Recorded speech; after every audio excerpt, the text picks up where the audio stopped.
Good evening, teacher. My name is Joseph Martin Deudor Carvajal, and I talk about the WorkShop7. In this case, we start with the step 1. In the step 1 is open the software add cars and create a full vehicle assembly. In the text or dialog box of the assembly name, we put this name. And for the subsystem, we need to search the correct file with who tells the guide. Then click on in these boxes and search the correct subsystem. Then the step 2, we need to define the kinematic mode. In this case, display subsystem. In subsystem, we need to put right click. Then appear this window and change to kinematic. To complete to kinematic. Step 3 is setting up the analysis. In this case, we go to the browse. In this, find the FBL lower control arm. Then in the MMF file, search in the flex body TBL, search and choose the correct file. This is for the right, for the left.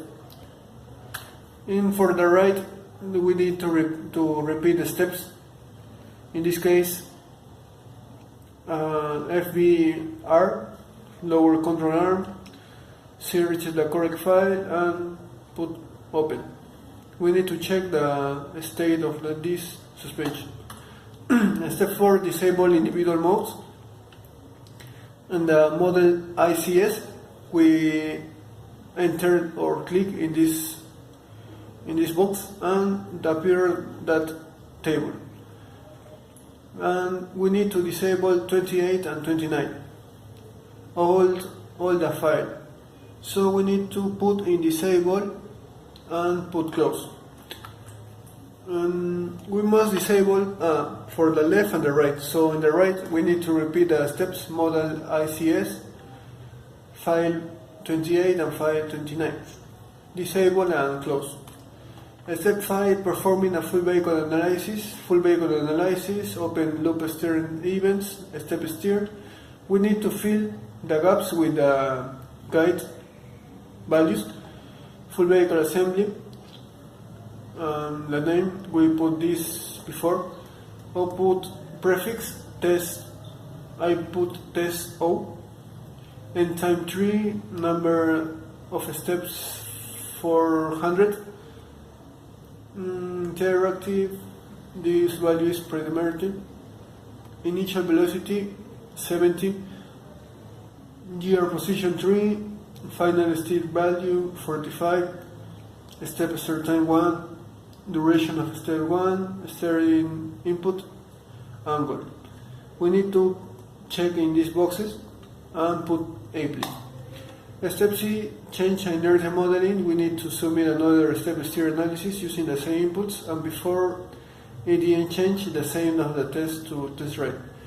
Before we work with this box, so we need to change the value. In this case is partial coupling. We need to change to rigid body.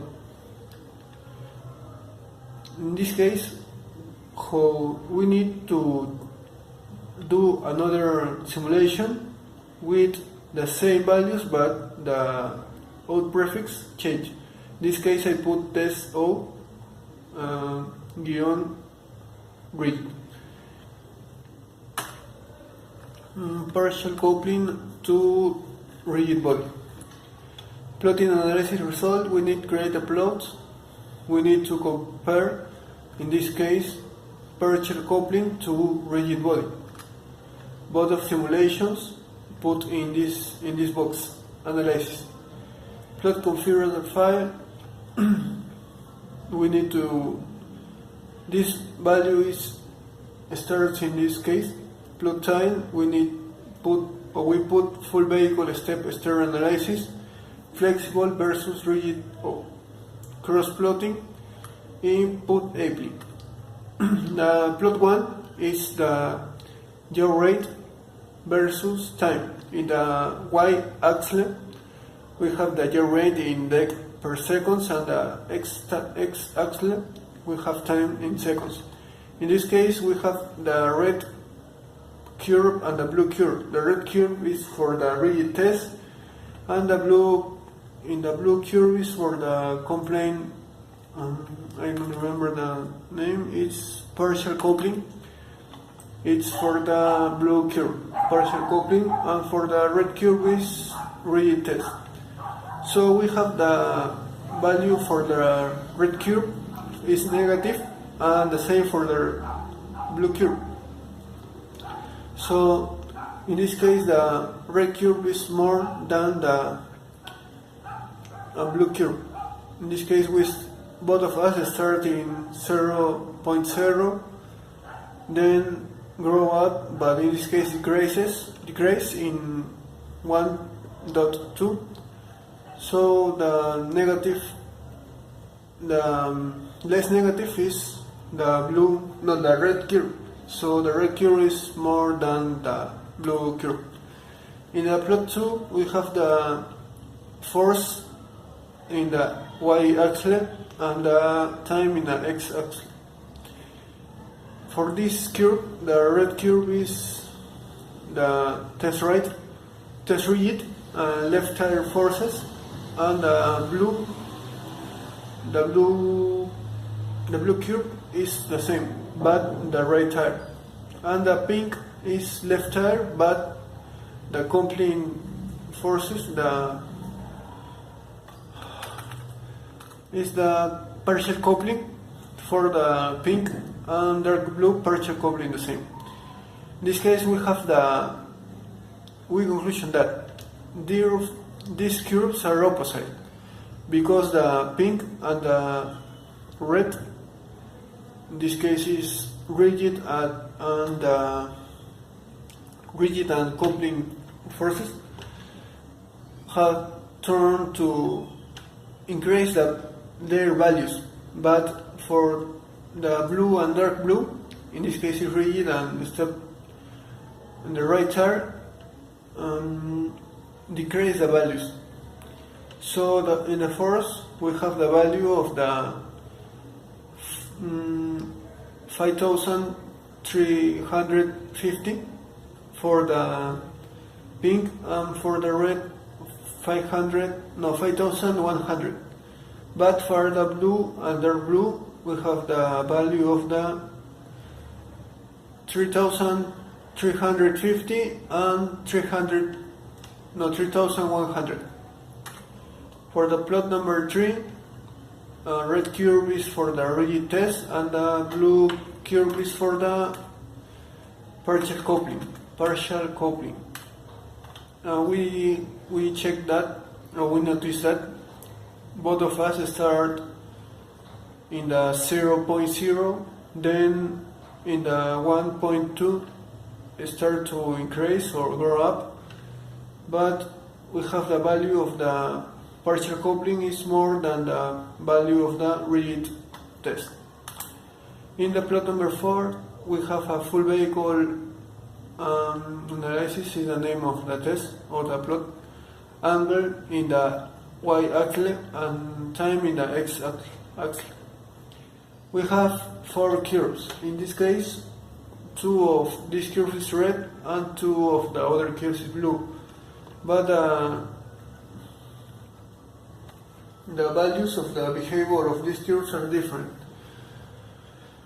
because we have 2 of these curves starts in 0.75 and the other is in negative 1.0. So we conclusion that in this case the step or the normal test is the negative. The left tire start in negative, then in 1.2 start to increase and separate the 0 line, so transforming positive. But the right tire start in positive in 0.0, 75 and increase in 1.2, but the finish value is the 15. So we need to, the conclusion is that the right tire in both of tests, in rigid and normal, is more than the left tire.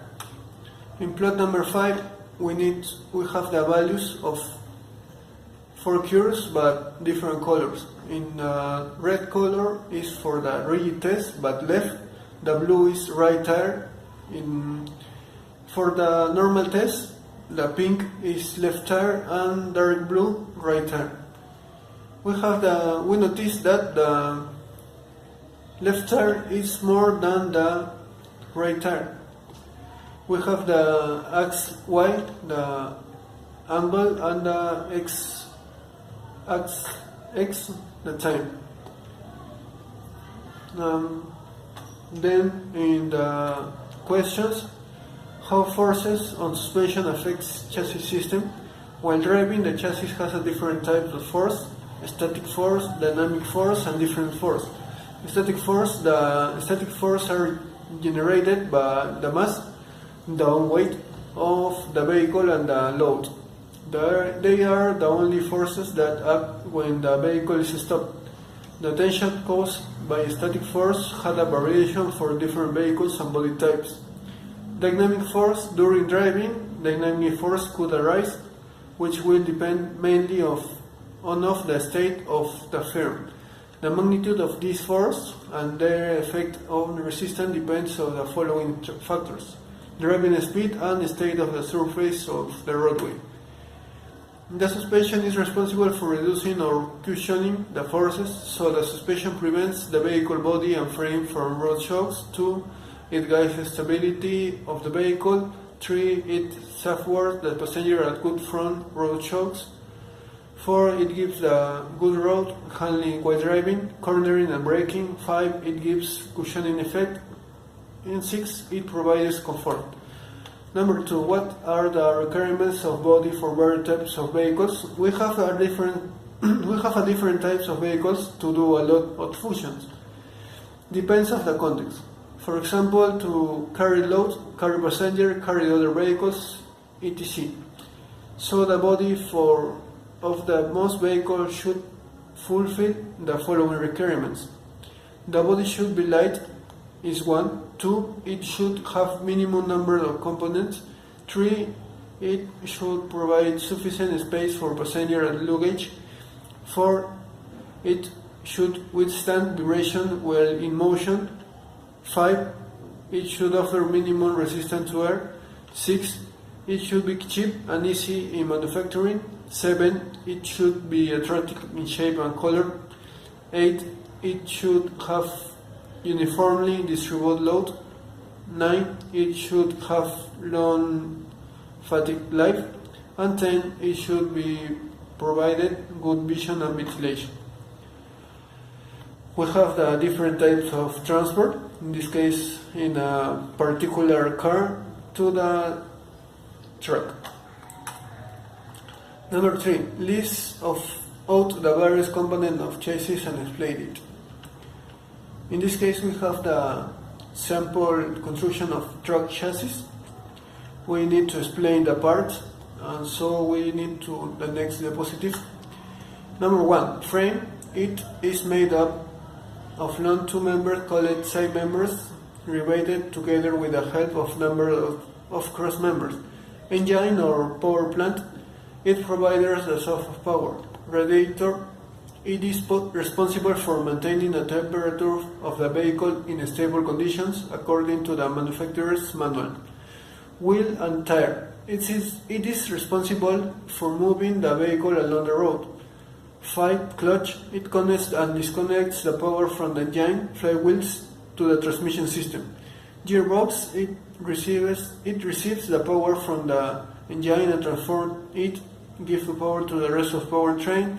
The reverse joint and propeller shaft connects the gearbox to the propeller shaft. It transmits the power from the gearbox to differential.